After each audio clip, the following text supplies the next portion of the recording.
Penguin Watch is on. Ohio State, Youngstown State, Saturday. Big Ten Network in the Horseshoe.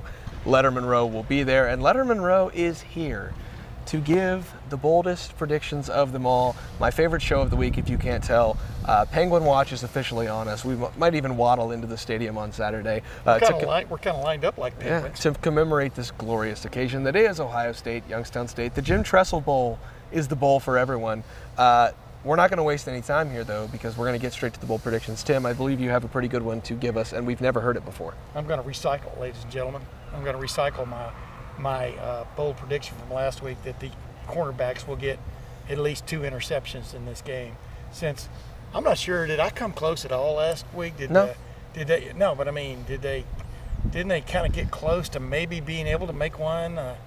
No. Davidson was no kind of credit. close. I just wanted some kind of balm there, and that balm was not offered. So the cornerbacks, and I'm talking at least 3 there, Jordan Hancock, Davison Igbinosun, and Denzel Burke will combine for at least 2 interceptions. I'm going with a safe bet, but maybe not even after last week. Marvin Harrison Jr., 3 touchdowns against the Penguins. I think that we will see a little bit of that magic with Kyle McCord and Marvin Harrison Jr. He could have had 3 touchdowns last week, maybe. But one of those for sure he could have had he not stepped out of bounds for that illegal touching. I think he gets 3 this week and kind of makes up some ground on a potential Heisman campaign, or at least a Blitnikoff He's out here working right now as we speak. Yeah. Trust it. That's what he does. All right. I think this Ohio State defensive line finally gets the tee off against a team that will actually try to score the football and pass the ball and not run the triple option. So I'm going to go with Ohio State as a team having 8 sacks in this game. You got to make up for it somehow. You didn't get you only got 1 on Saturday. You don't have to walk away. They're bold for a reason. I think Ohio State's going to rack up 8 sacks against an outmanned and outgunned Youngstown State team. Look, I thought at the beginning of the season that this team could push the 53 or 54 that the 2019 team had.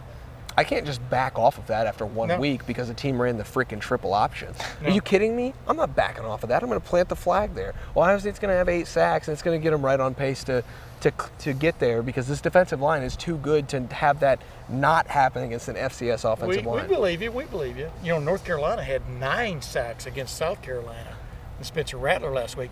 The reason I was stepping back was I'm going, well, that's definitely doable if things break your way. 8, yeah, that's a lot, but it could happen. Tim, offensive player of the game, you're up. Well, with my colleague over there making a bold prediction, I'm going to go with Marvin Harrison Jr.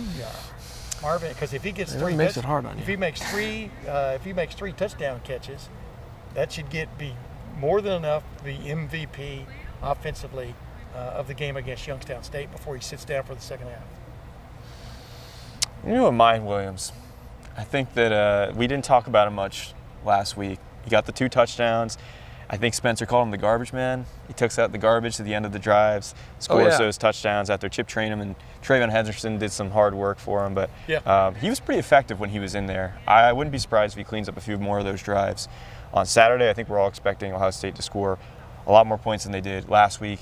I think that he'll be a recipient of some of those touchdowns again near the goal line. Yeah, and garbage man, is that term I remember using way back when about a basketball guy who's always getting rebounds and putting them back in. Yeah. Right place, right time, boom. Yeah, that's Mine Williams.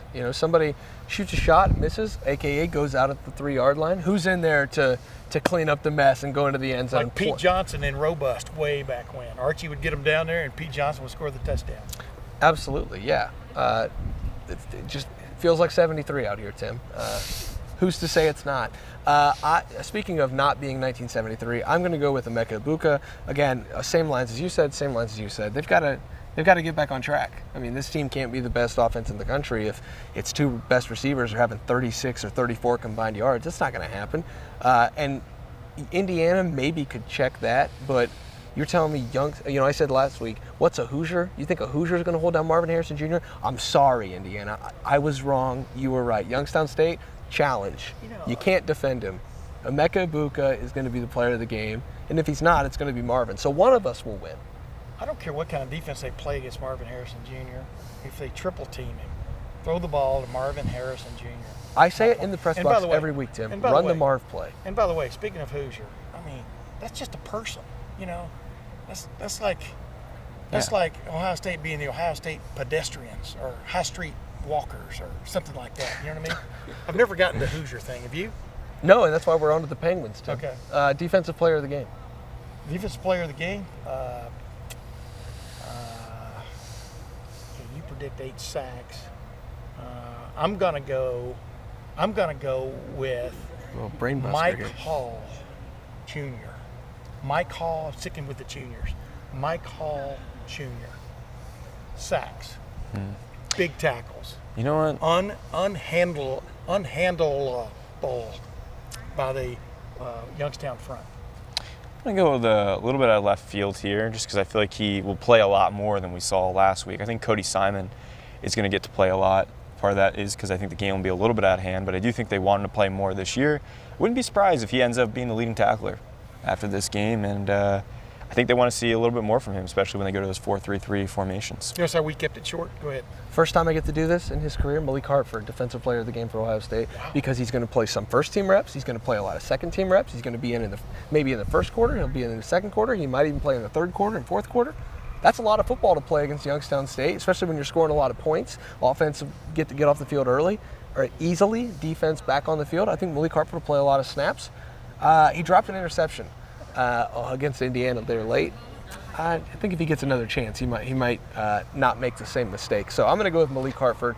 For the first time, my guy is going to win defensive player. By the way, I like that BOA thing. The more he's hitting me, the more I'm liking it. On Wednesday that I said? Constrictor. Yeah, okay. That you had what was that, Tuesday or Wednesday? Yeah. I like that BOA constrictor aspect of this defense. We'll see if it continues. If you missed it, I said instead of BIA, since Denzel Burke said they want to constrict or whatever his phraseology was, I said they should be BOA because the boa is a constricting snake. Andy, we've been derailed already. We wriggled out of it. Oh, we need a score prediction. Tim, score prediction. There's no spread. Vegas does not trust anything. Maybe by the time you listen to this, the spread could be out. I have personally set it at 54.5. I know a local bookmaker, a line odds maker from a fellow website. We were talking to some people out in the Woody Hayes Athletic Center on Wednesday, said they had it at 52.5. I have it at 54.5. Maybe we'll split the middle and call it 53.5. What do you got, Tim? Score prediction. I'll just go with this. I'll just go that Ohio State does get it shut out. That means they'll lose it on the very first possession. That's the way that always happens. But Ohio State 52, Youngstown State 0. I'm going Ohio State 45, Youngstown State 3. I'll give them a field goal. Ohio State's got some making up to do. I hate to do this to the beloved Gwens, but you can't give them less than 0. The clock doesn't matter if you score quickly. The new clock thing doesn't matter if you execute. Correct. I think Ohio State's going to win 63-3. I think that this offense, again, you've got to get Marvin Harrison Jr. his stats. You've got to get Emeka Ibuka back on track. You got to make sure both of these quarterbacks are confident. You can't really run the clock out when you've got two quarterbacks you need to have play real game reps. And I said this last week, and I was a little hyperbolic last week maybe with the 48-3 prediction, although I did get the 3 right with Indiana. So I'll take partial credit for that one. Hey, don't break your arm patting yourself on the back. No, all jokes aside, I think this Ohio State team is going to be pretty angry. Angrier than you would normally think they would be to be facing an FCS opponent with a cute, cuddly Antarctic mascot. I think this team's going to be pretty angry after what's been said about them all week. Andy, did you notice how we got in and out of our predictions quickly and deftly? And the guy who's talking about Ohio State scoring quick did not. Hey, I'm not gonna say it's my show. It's he doesn't our have show. a. He does Yeah, not it is have our a. show. Yeah. No, he does not have a new clock rule. Yeah, exactly. Yeah, the clock stops for me on first down. He never goes out of bounds either. That has been bold predictions. It got a little off the rails. We're going to try to have a little bit more fun on the Friday episode of this. There's no reason to be uptight on a football Friday in Columbus, Ohio. I don't see Not a reason. this Friday. I don't see a reason to do that. Maybe the Penn State game will get a little more tight. For now, we'll just be covering Ohio State, Youngstown State. The Bucks and the Gwens meet in the Horseshoe Saturday at noon on BTN. Andy Backstrom will be there. The 40-year vet Tim May will be there. I will be there as well. Hope to see you there. If you see us around the Horseshoe, come say hi.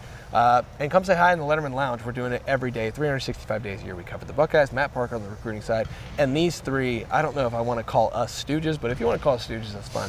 We're all there hanging out. Come check that out at lettermenrow.com. Become a subscriber today. You will not regret it, I promise. For now, we're going to head over to the Horseshoe, cover the game tomorrow. We'll see you guys there.